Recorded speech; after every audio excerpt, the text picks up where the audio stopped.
Hello class, welcome to the Stat 511 Week 7 video on estimation. In this video, we are going to focus on 4 objectives. First, we want to talk about how to understand estimation by the use of confidence intervals. Then we will examine a particular type of confidence intervals when we have a population mean of interest and a known population standard deviation. Third, we'll talk about the importance of sample size. And finally, we'll talk about the assumption of normality, as well as other assumptions in statistics. Let's begin with our first objective. So, to understand estimation from a statistical standpoint, let's talk about a motivating example.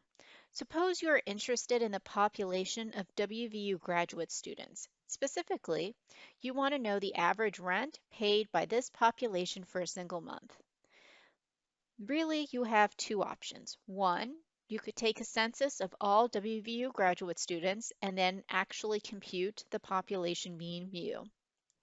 Or you could take a sample of, say, size 100 students and then calculate the sample mean. Estimation uses a sample and a statistic to make inferences about the population and their corresponding parameters. A point estimate is a statistic used to estimate a parameter. Oftentimes, the sample mean is a point estimate for the population mean.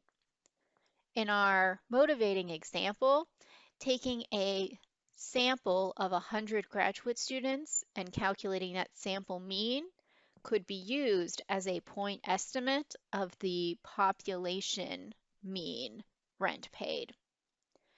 Oftentimes, this is preferable, as we've talked about previously, because taking a census is usually expensive and time-consuming. Now, a point estimate is really a great thing to have since it gives us a starting point. Unfortunately, sometimes a point estimate is not as precise as we'd like it to be. So instead, we'll construct something called a confidence interval. And what a confidence interval is it's a range of reasonable values for a parameter of interest. What occurs for this is that range of reasonable values has the point estimate at the center of it, and then some sort of margin of error on either side of it. The idea is that true parameter of interest is going to be captured somewhere within this confidence interval. So, for example, thinking back to our graduate student example, taking a sample of 100 graduate students and finding out how much they paid on average may not be the exact same average that the whole population pays, but it is probably reasonably close. So taking that information and usually some sort of standard deviation, we can calculate a range of acceptable values, usually with a particular level of confidence. So the general formula for confidence interval, as I've kind of alluded to already, generally follows the following form, where it is a single point estimate, usually a statistics of some sort of parameter, plus or minus our margin of error. And this margin of error consists of two parts, a critical value and a standard error, also known as a standard deviation. You've heard me mention critical value before in our previous lecture, and these actually are the same critical values. In fact, if you are conducting a two-sided hypothesis test and calculating a confidence interval using the same data, the critical value will be an identical number. And a few seconds ago, I said that the standard error was also the standard deviation. Standard error is the standard deviation adjusted for the sample. And we'll see what that means exactly when we take a look at our specific example. But let's talk more about critical values. So critical values are dependent on the sampling distribution and significance level.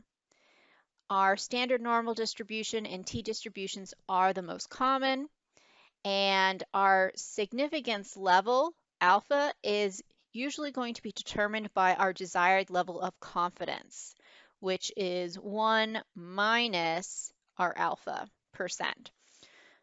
So if we want, say, a 95% confidence level, that means we have a 5% significance level. So let's take a look at a quick example. We want to find the critical value for a 95% confidence interval from the standard normal distribution. Well, as I said before, so 95% would be equivalent to 1 minus alpha. So that would imply that alpha is 1%, or that 0.05. Now, since our confidence interval is two-tailed, meaning we want plus and minus from our point estimate, which in this case, using the standard normal distribution, is the mean, that means each of our tails is going to be half of alpha. In our case, since our alpha is 5%, each half is going to be 2.5%, or 0.025. Now, we are going to need to use the z-table to find our appropriate critical values. As we are reading from left to right, talking about our 95% confidence, since we want the lower 2.5%, that means we're going to be looking for the value of 2.5%, and also, since we want that upper 2.5%, that is going to include the 95% plus that 2.5%, which is where we're getting that 97.5%, because we're really looking for these two limit values in our z-table. Now, as you can see on the slide, I have it written as plus or minus 1.96, but I'm going to take a second and show you how that value was calculated. So I'm going to pull up our z-table, and of course this is the same z-table that is on eCampus. And as I said, we're looking for two values, 0.025 and 0.975. 0.025 can be found here exactly, and it is negative 1.96. That's the one tail. The opposite tail, which is the 0.975, we can find exactly right here, 1.96. Going back to our original slides,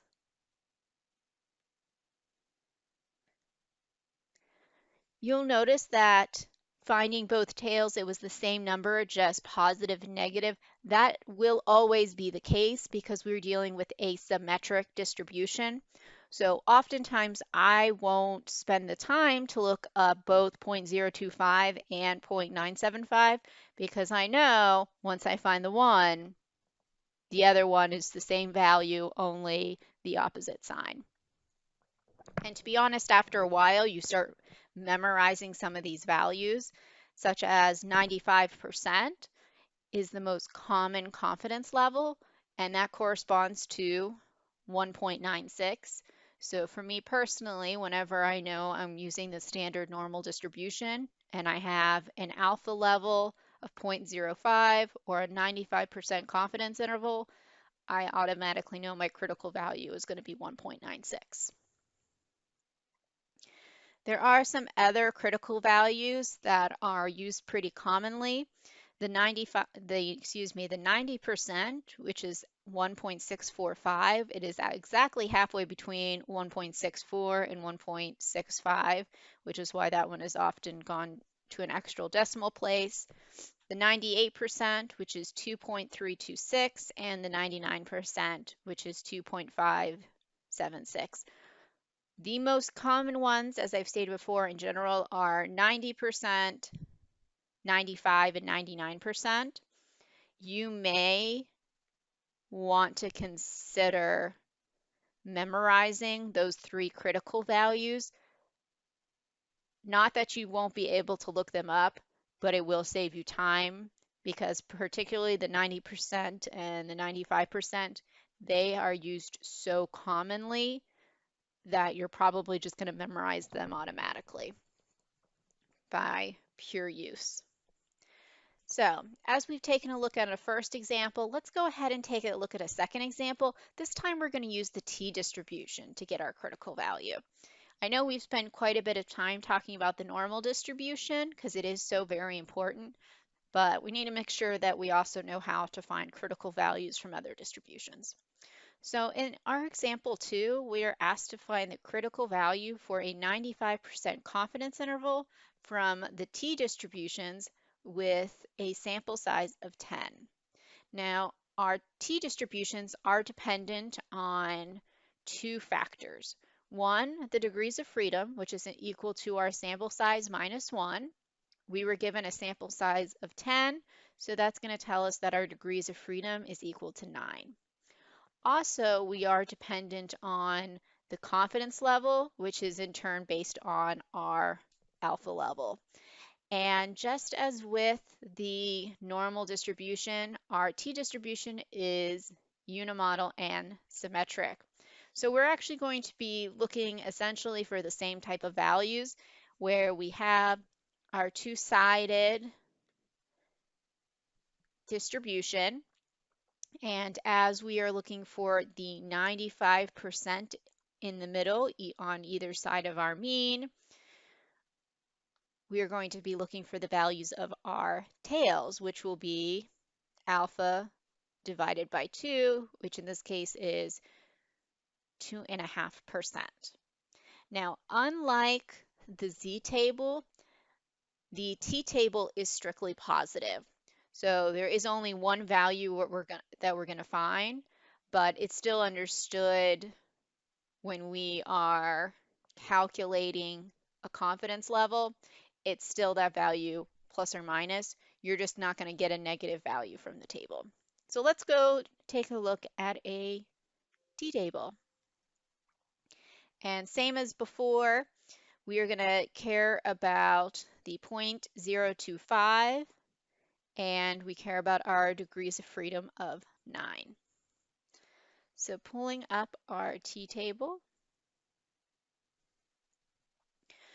So for the t-table, we have our degrees of freedom along the left-hand side, and across the top we have our significance level of interest. So for us, the value we care about is that 0.05, or excuse me, 0.025, and our degrees of freedom was 10 minus 1 or 9.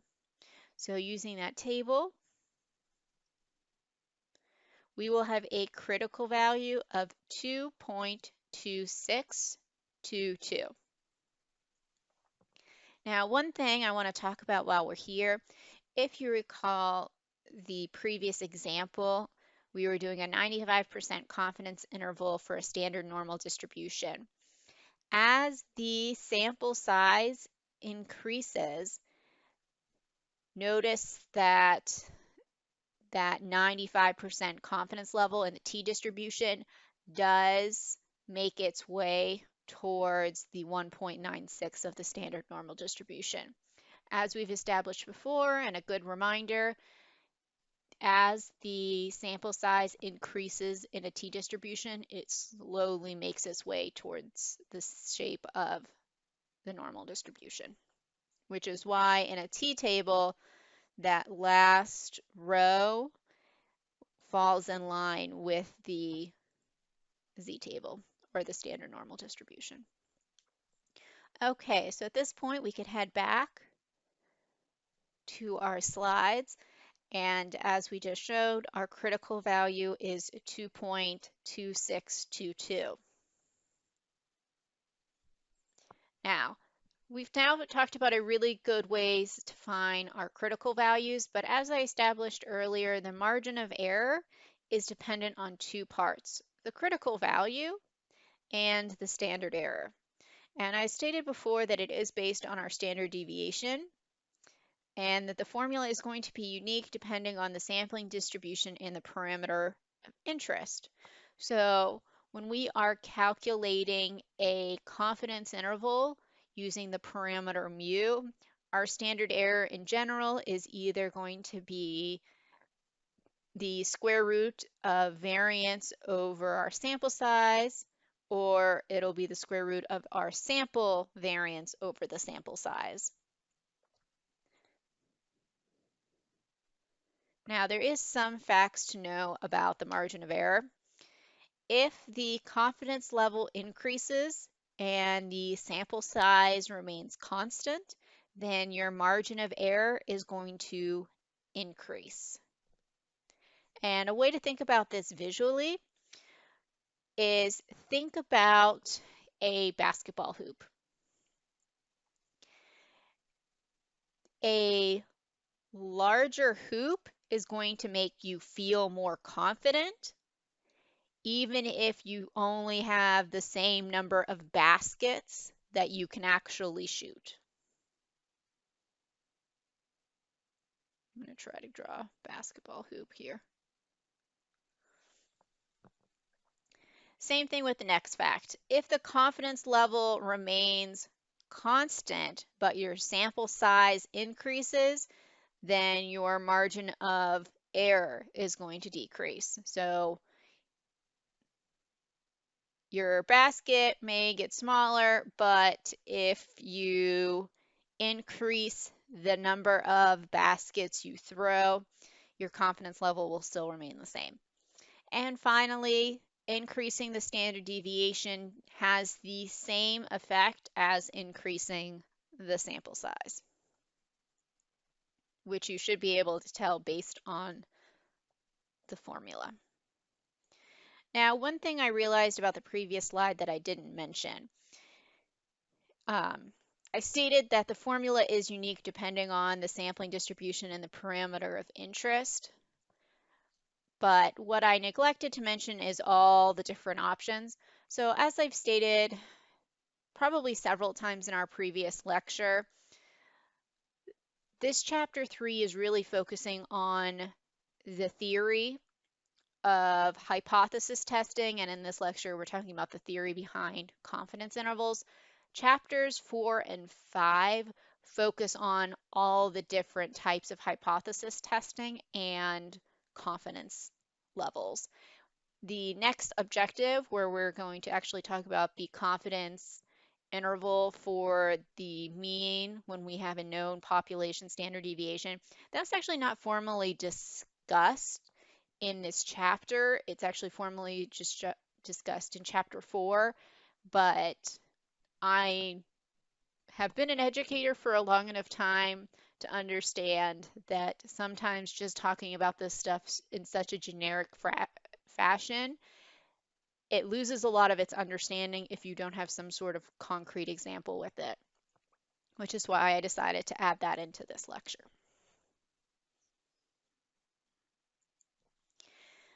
Now, moving on to talk about that relationship between hypothesis testing and confidence intervals. Since I mentioned that these two topics are going to be the primary focus of chapters 4 and 5, it should make sense that there is some sort of relationship between them. One that I have mentioned actually already is a two-sided hypothesis test will be rejected at a significance level of alpha if our parameter of interest is not in that 1 minus alpha % confidence interval, and also the reverse is true. When you have the opportunity to examine the formulas for hypothesis testing and confidence intervals, it actually becomes pretty obvious to see the relationship. So for example, when we did a hypothesis test problem on the previous slide, or excuse me, previous lecture, the formula was x bar minus mu naught over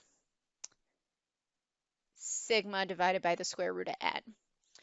When you are doing a confidence interval using these same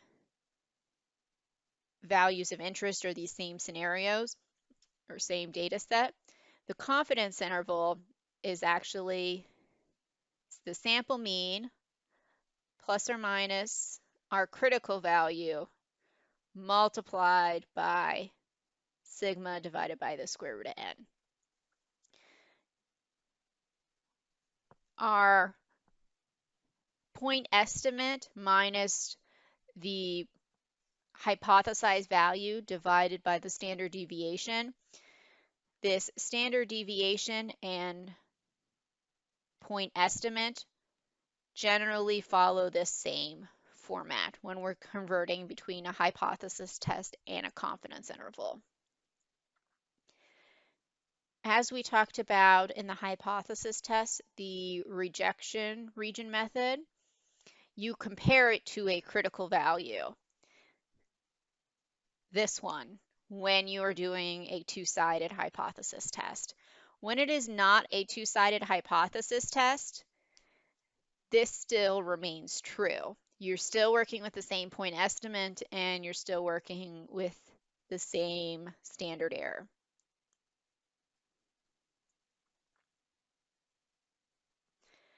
Okay, so something I have already established and said, but one more time, chapters 4 and 5 will focus on our specific hypothesis test and confidence intervals.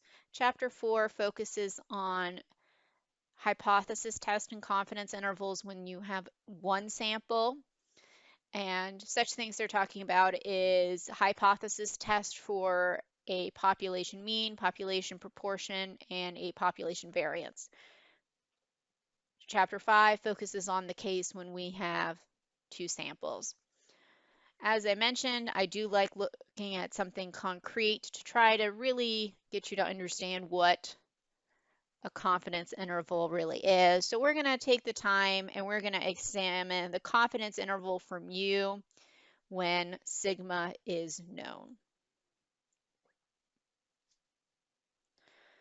So let's talk about how we would go ahead and derive this value. So let us have z alpha over 2 be our z value above which we have an area of alpha over 2 under the standard normal distribution.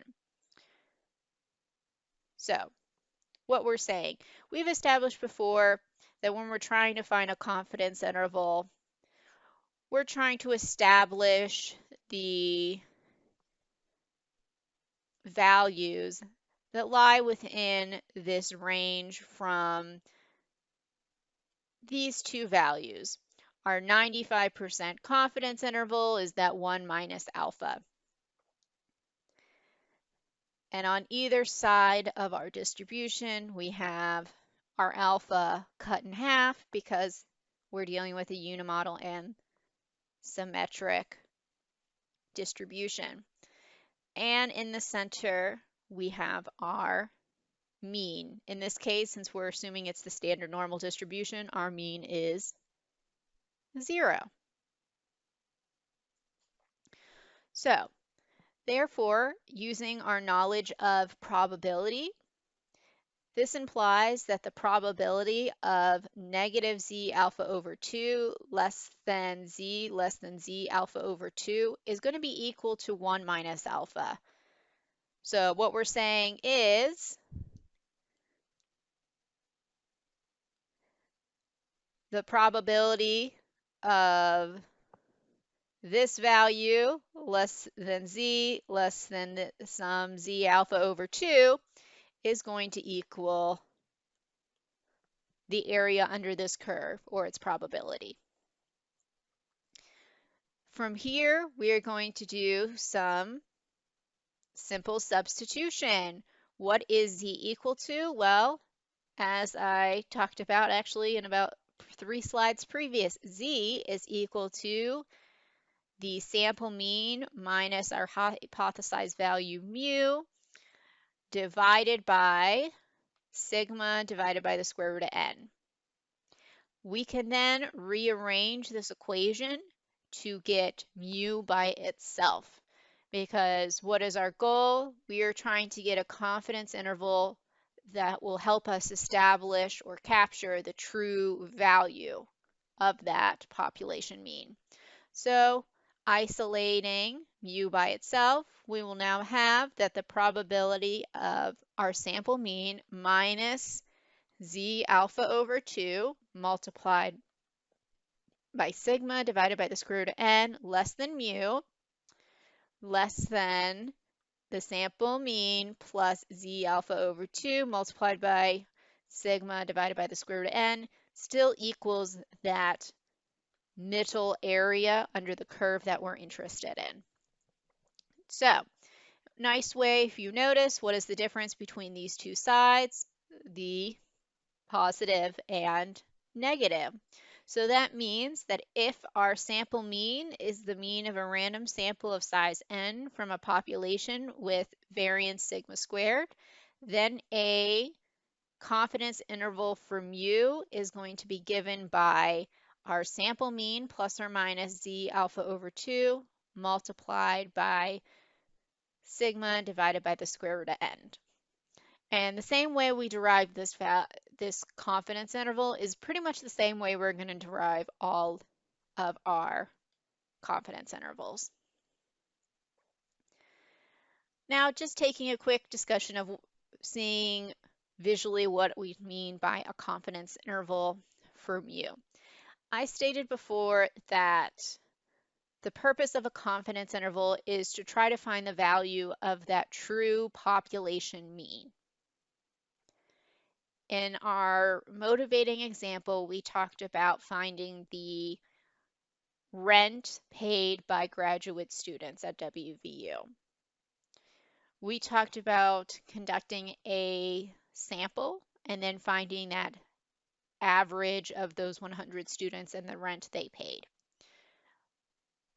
That sample mean is an excellent point estimate, but it's unlikely to be the true population mean. So we instead calculate a confidence interval using our sample mean at the center of it and state that somewhere in this confidence interval should be the true population mean. So if we do, say, a 90% confidence interval, what exactly does that mean? Well, one interpretation is if we were to take 10 samples,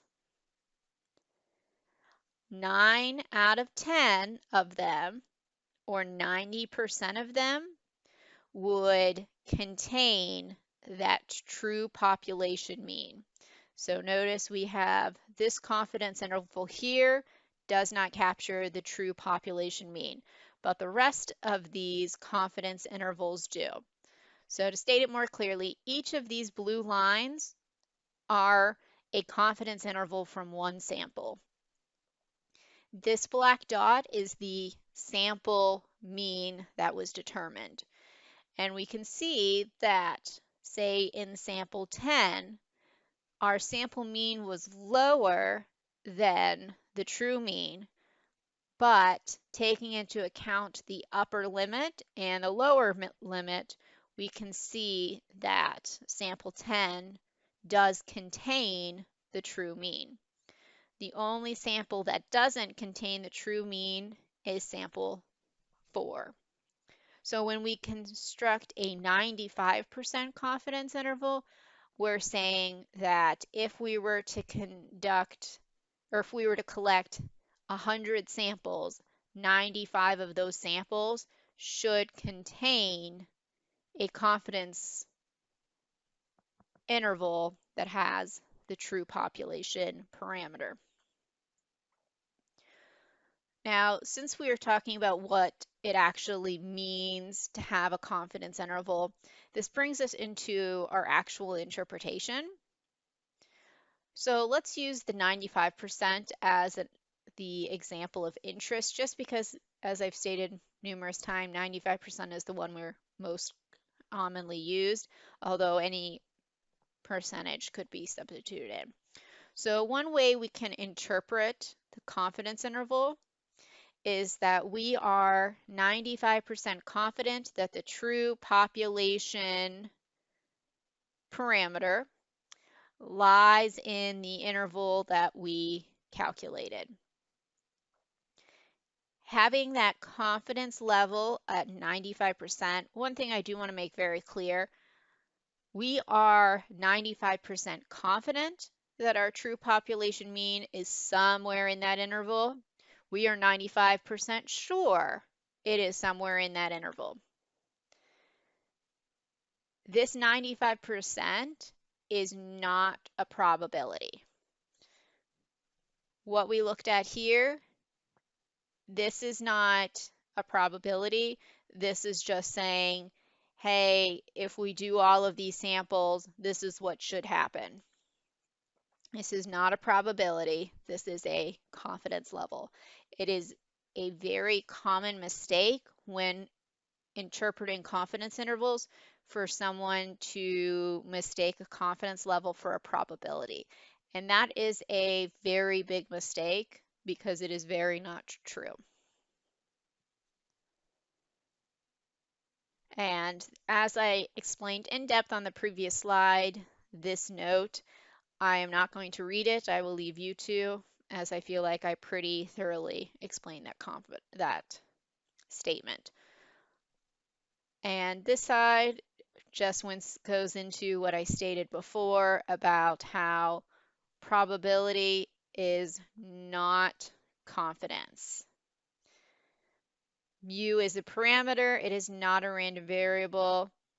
The probability mu is between two calculated values is either 0 or 1. It is not 95%. Okay, so let us now take the time to do an example. So suppose you know that the IQ scores of all incoming college freshmen are normally distributed with a standard deviation of 15. You have a simple random sample of 100 freshmen, and the mean I-score for the sample is 120. We are now asked to find a 90% confidence interval for the mean IQ for the entire population of the incoming college freshmen.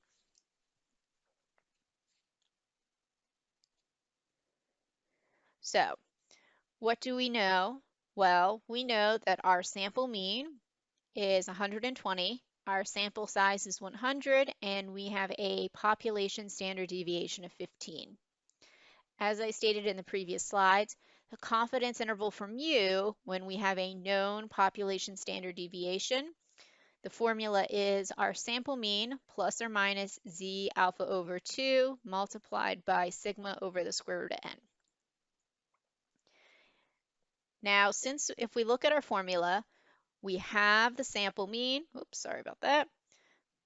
We have the sample mean. We have the sample size. We have the population standard deviation. The only thing that we can't get directly from the problem is our confidence level, or our critical value. Our confidence value we were given in the problem, which is that 90%. If we look in our z-table for our value, it will be 1.645. How do we calculate that again? Well, 90% confidence implies alpha equals 10% or 0.10. Because a confidence interval is looking at both sides of our distribution, we have to cut that alpha value in half. So alpha over 2 is going to be 0.05. 0.05 is the value we need to look for in the z-table. And since we're here, might as well do that now.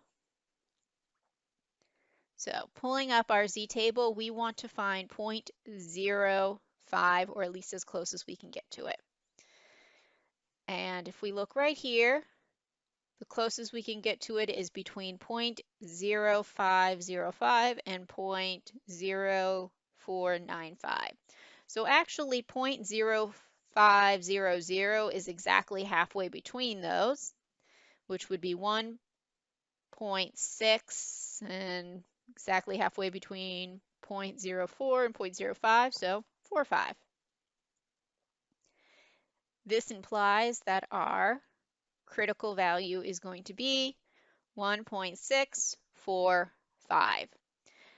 Now that we have all of the pieces of information, we can plug in and simplify. So we would get a 95, nope, typo, 90%.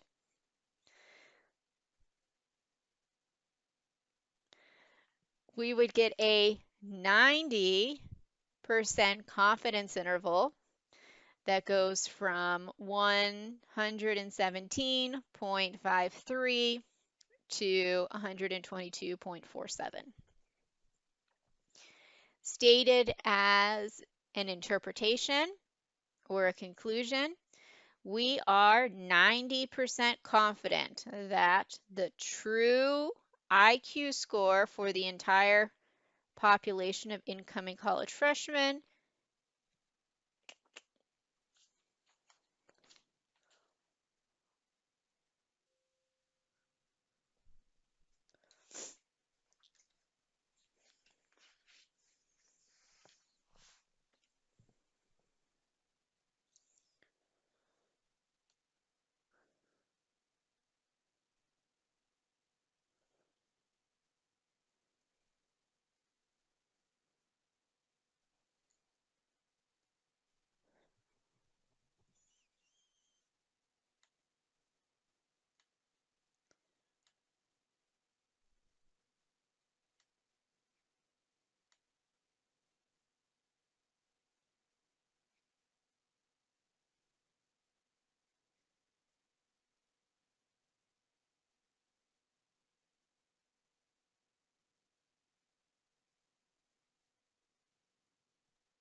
Okay, so now we're plugging into our formula. And so we have 120 plus or minus 1.645 multiplied by 15 divided by the square root of 100. Simplified, this becomes 117.53 and goes to 122.47. The last step in any confidence interval is to write an interpretation. So would say that we are 90% confident that the true, typo on my part, mean IQ score for the entire population of incoming college freshmen is between 118 and 122. Notice that I did round these to the nearest whole number.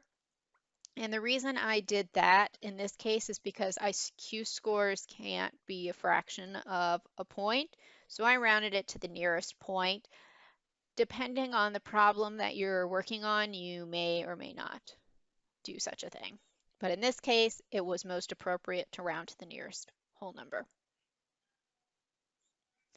Okay, now let's take a look at a second example. The average zinc concentration recovered from a sample of measurements taken in 36 different locations in a river is found to be 2.6 grams per milliliter. Find the 95% confidence intervals for the mean zinc concentration in the river. Assume the population standard deviation is 0.3 grams per milliliter. So once again, I like to write out what we have. So we have established we have a sample mean of 2.6, a sample size of 36, and a population standard deviation of 0.3. We know our formula, and the only part of our formula we don't have is our critical value. We were asked to construct a 95% confidence level, which from before, we know that this is going to be 1.96.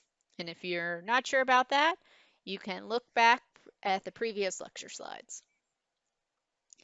So we can do a simple plug and chug, as they say in the undergrad level. So this would become 2.6 plus or minus 1.96 multiplied by 0.3 divided by the square root of 36. So this would become 2.5 to 2.7. So therefore, we are 95% confident that the true mean zinc concentration in the river is between 2.5 and 2.7 grams per milliliter.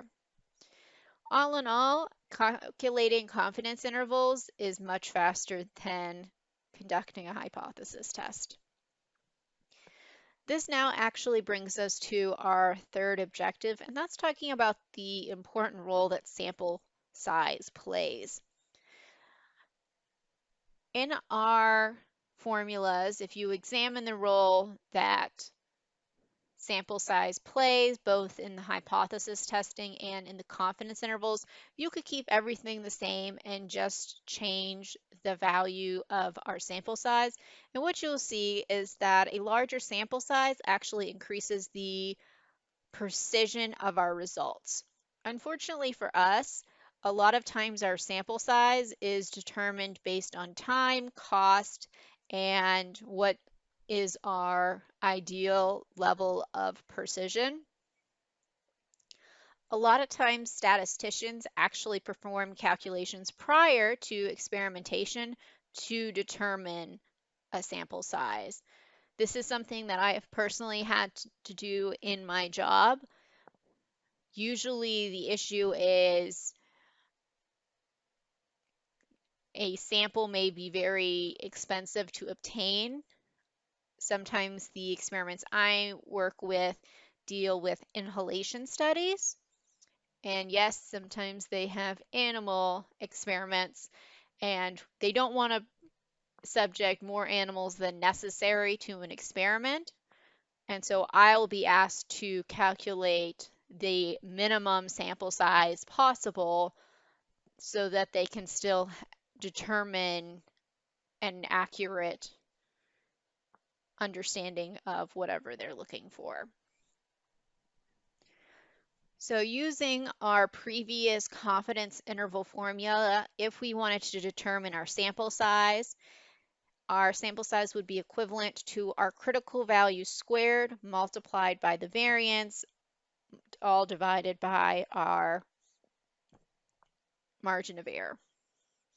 So taking a quick look at this, what is the minimum sample size needed to estimate the population mean salary of a company at 95% confidence with a margin of error of 1,500? And so I'm going to take a second, write this down. And we have a known population standard deviation of 6,500. Okay.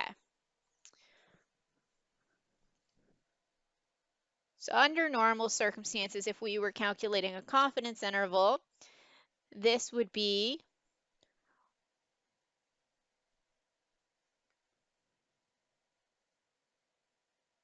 oops, sorry, going the wrong way.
So for example 1, what is the minimum sample size needed to estimate the population mean salary of a company at 95% confidence with a margin of error of 1500 and the assumed population standard deviation is known to be 6,500. Okay, so just taking a second, we know that our margin of error is equal to our critical value multiplied by our population standard deviation divided by the square root of our sample size. This comes directly from our confidence interval formula. We were given that our margin of error is 1,500. Our Z alpha over 2, we were told that this was a 95% confidence level. So that's going to imply that our Z alpha over 2 is 1.96. We were also told that the population standard deviation was 6,500. And now all we need to do is solve for n. Doing this rather simply, we can divide by 1.96 on both sides.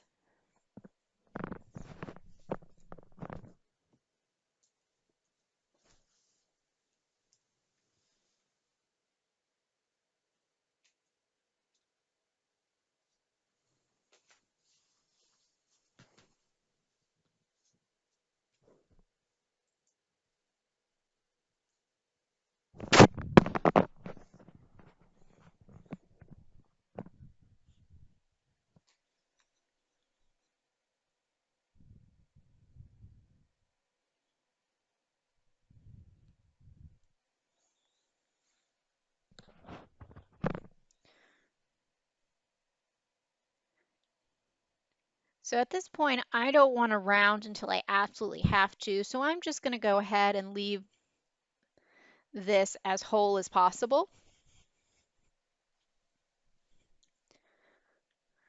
So now I have 6,500 over the square root of n equal to 1,500 divided by 1.96.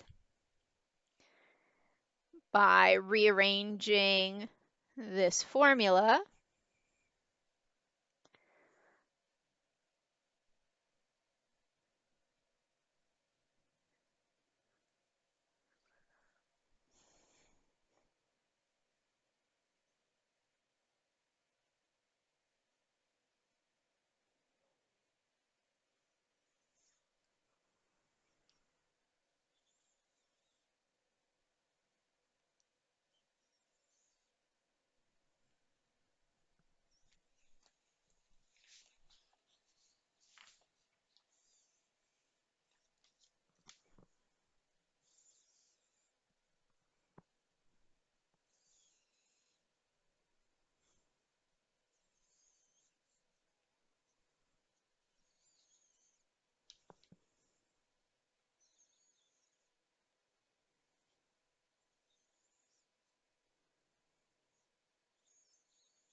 all right, so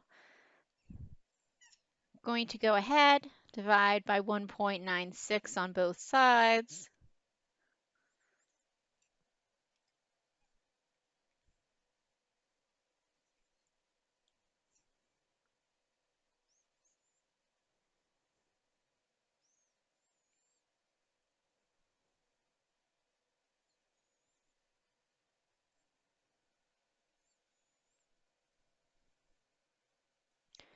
All right, so establishing what we've already know, we know that our margin of error is equivalent to 1,500. Sorry about that.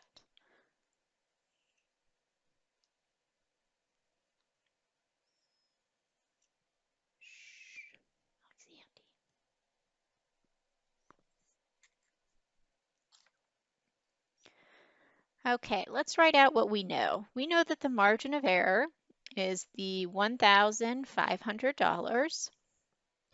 Our population standard deviation is 6,500. And we were given that we were constructing a 95% confidence interval, which is going to imply a confidence level of 1.96 for our critical value. This point now, we can do a simple plugging in of our formula. So let us recall our formula is n equals z alpha over 2 squared multiplied by our standard deviation squared, or in other words, the variance, all divided by our margin of error squared.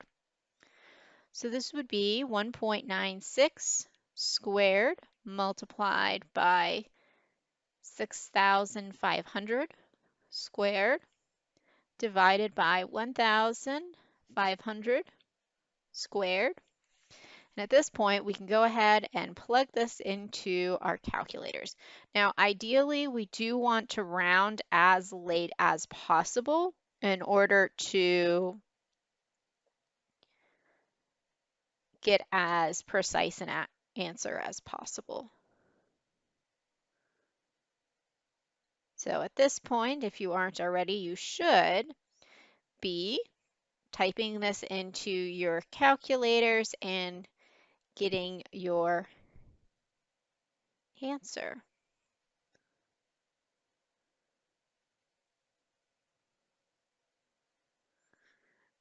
Which should give us a sample size of 72.136711. Continuing. Now, for sample size, we can have a partial sample size. So in this case, we do round. So we are going to want a sample size of 73. When we are doing sample size, we do round up to the next value in order to make sure we are getting that direct level of confidence. Okay, so at this point, let's go ahead and take a look at a second example. Dr. Ashby is studying the heart rate of adult men. Preliminary study suggests that the standard deviation of heart rates for adult men is 7.5 beats per minute. He plans on taking a sample of n men to construct a 99% confidence interval for the mean heart rate. He wants the margin of error to be no more than 3 beats per minute. So once again, let's talk about what we do know. We know that we want our margin of error to be 3. Our standard deviation is 7.5, and we were asked to construct a 99% confidence level, which is going to imply a critical value of, let's look it up. Because to be honest, I don't have that one memorized. So we were asked to construct a 99% confidence level. That means we are going to be constructing an alpha of 1%, cut that in half, and we are going to be looking for a value that is 0.005 or as close as we can possibly get to that.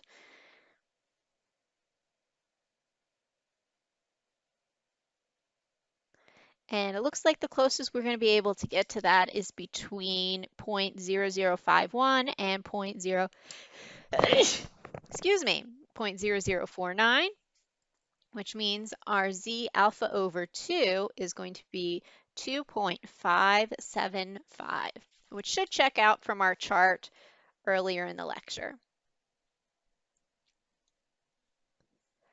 So going back, oops, looks like I accidentally deleted all of my handwriting. No worries, we can easily create it again.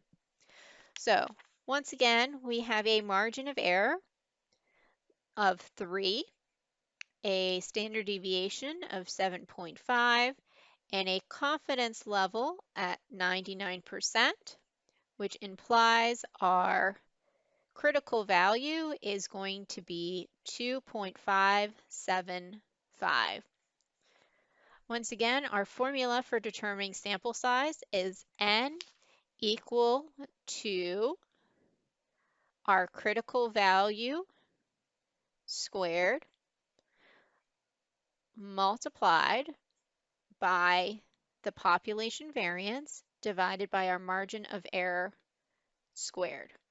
So plugging in, this is going to be 2.575 squared multiplied by 7.5 squared divided by 3 squared. Now we can go ahead, plug into our calculators. So 2.575 squared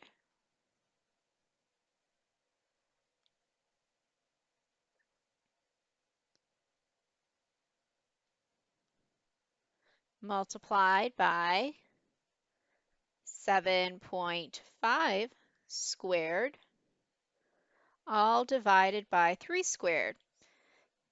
And if we do it correctly, or at least what I got was 41.4414, and so on.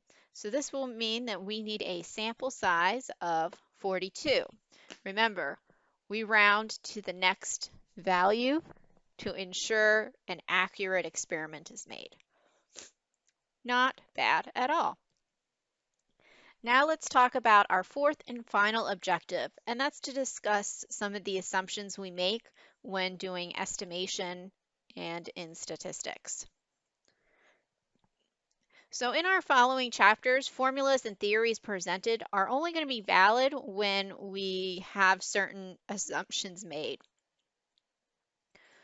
As I've stated previously, one of the unofficial assumptions is with our significance level alpha. If it's not stated, we assume our alpha level is 5%. And for a confidence interval, if it's not directly stated, then it is at the 95% level. One of the most important assumptions that nearly all of the formulas we work with deal with or concerns is that we are drawing from a sample that has a normal population. The normality assumption holds when our sample is drawn from a normal distribution or when we have a sample size that is large enough for the central limit theorem to be effective. When these assumptions are not held, then the inferences we make aren't going to be valid. So the next obvious question should be, how do we check the normality assumption? Well, there's pretty much two different ways we can check the normality assumption. First, we can construct a histogram or we can do a QQ plot. So obviously we do not have access to the entire population of values to be able to look and see if they come from a normal population. So instead we do examine the sample and see if it is normal or approximately normal. So when we are looking at a histogram, what we do is we see if that histogram follows the empirical distribution of our data, meaning it should be bell-shaped and unimodal. You do need to take this histogram with a grain of salt if you're dealing with a particularly small sample size. So sometimes we will say it's normal-ish or normal enough. The preferred option, although certainly not as easy to create without the use of technology, is a normal quantile plot, also known as a QQ plot. And so what it does is for a set of data with n values, it finds n quantiles of the normal distribution that are in some sense equally spaced in terms of their probability. We'll sort your data from smallest to largest, and then it pairs each of your datas up based on the normal quantiles, and then we plot ordered pairs. If the data matches the normal distribution, then our points will fall in a straight line. So I understand that probably came out very confusing, so let's take a look of what it actually means. So here is an example of two graphs. The graph on the left shows you a normal distribution, and on the right we see what a normal QQ plot should look like. There are theoretical quantiles on your x-axis, and then your sample quantiles are on your y-axis. This straight black line is the normal distribution. These little circles, those are your sample data. And ideally, you want your sample data to follow along this straight line as much as possible. If it does, then we assume that your sample comes from a normal population. You do need to be a bit aware. The center of your data is where your mean is. It's where most of your data is clustered. It is also the part of your data where we know the most about. So if you're looking at a normal quantile plot and it goes off a little bit on the end, that's perfectly normal because that's where we know the least amount of data and where things can get a little less predictable. Let's take a look at another one. So suppose we are looking at the uniform distribution. Once again, this is a normal QQ plot. We have our diagonal line, and see how it really goes off on the tails. This is an indicator that this set of data does not come from the normal distribution, and you've got problems. Taking a look at another one. And so this is an example of some real data. And yes, it does pretty much follow that normal line. It goes off a little bit, but not exceedingly to the point where there's a discernible pattern. And of course, when you're dealing with real data, it's not going to be perfect. You are never going to see the scenario of this occurring in real life. In fact, if these tails had been a little less extreme, I would have said, yep, this is normal enough. Because that's the way the real world works.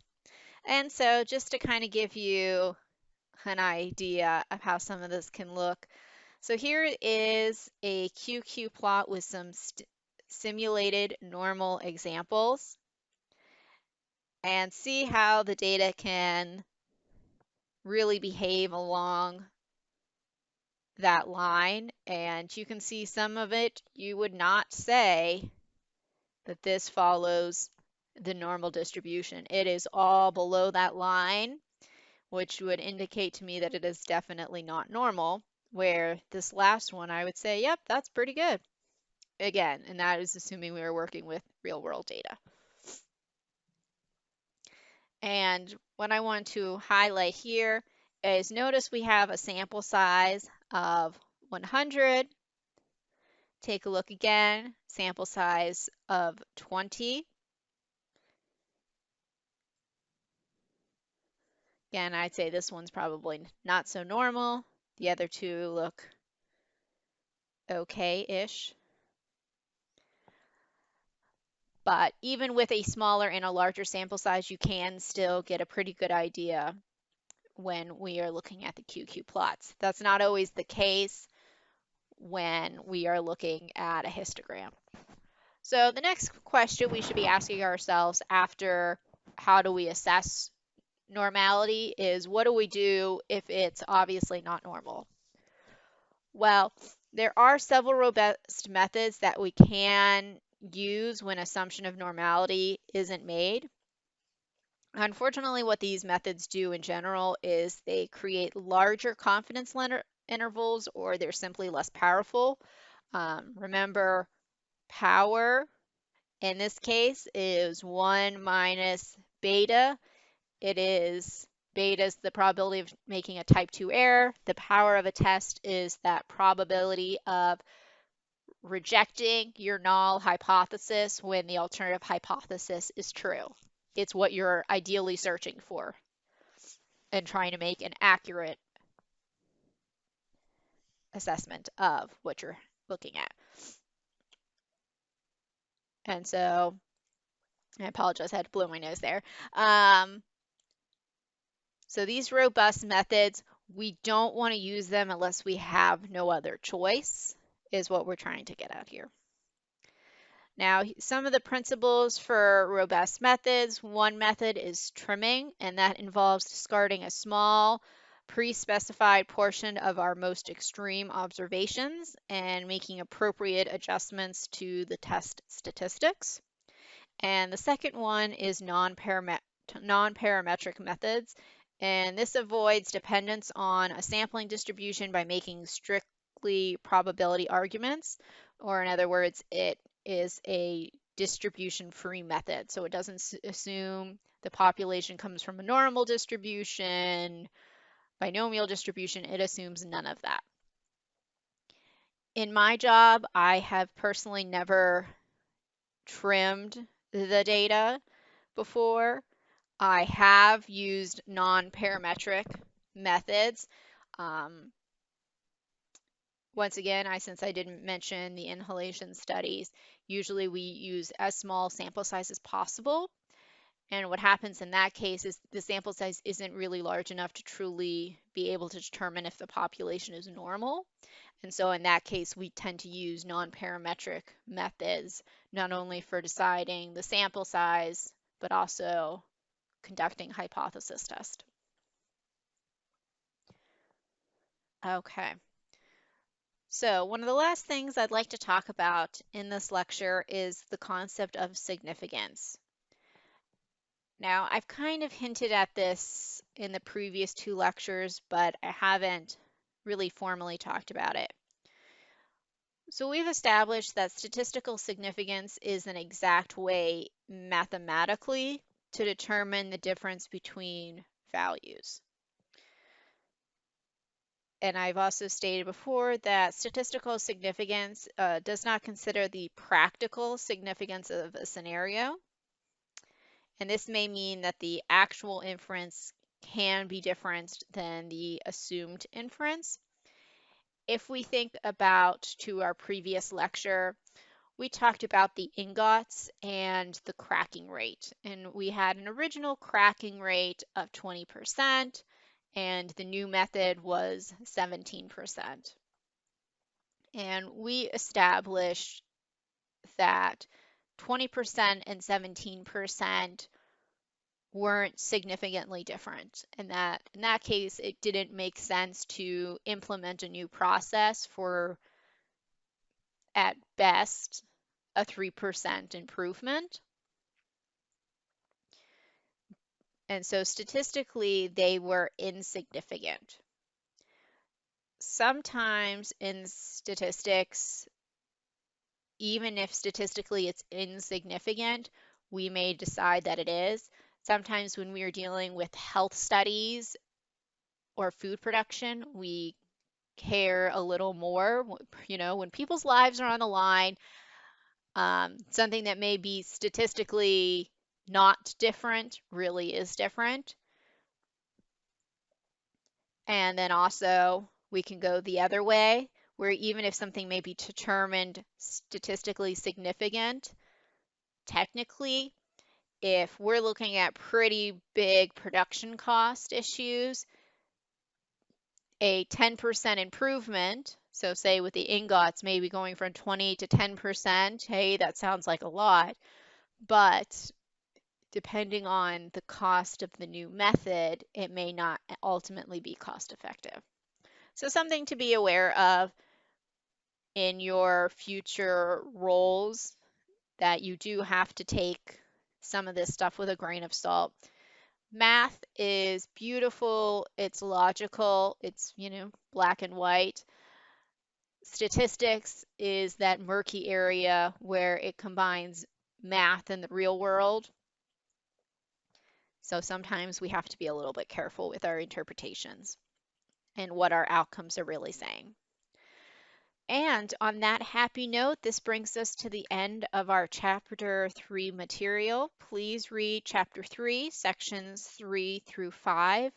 Please finish and submit Homework 3. And of course, your midterm is next week, so you should be studying for that. How these exams work in this course is that I will post your exam later in the week. The exact time is on the syllabus.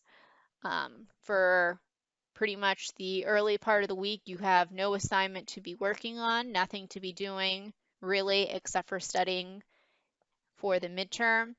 I did do this purposefully.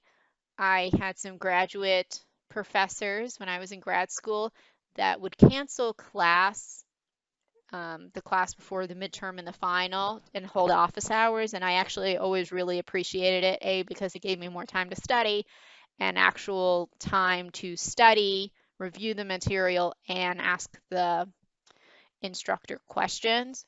So that time is a gift for you to get studying, and you have time to ask me questions if you have any. So have a good week and good luck on your midterm. If you have any questions, as always, please send me an email.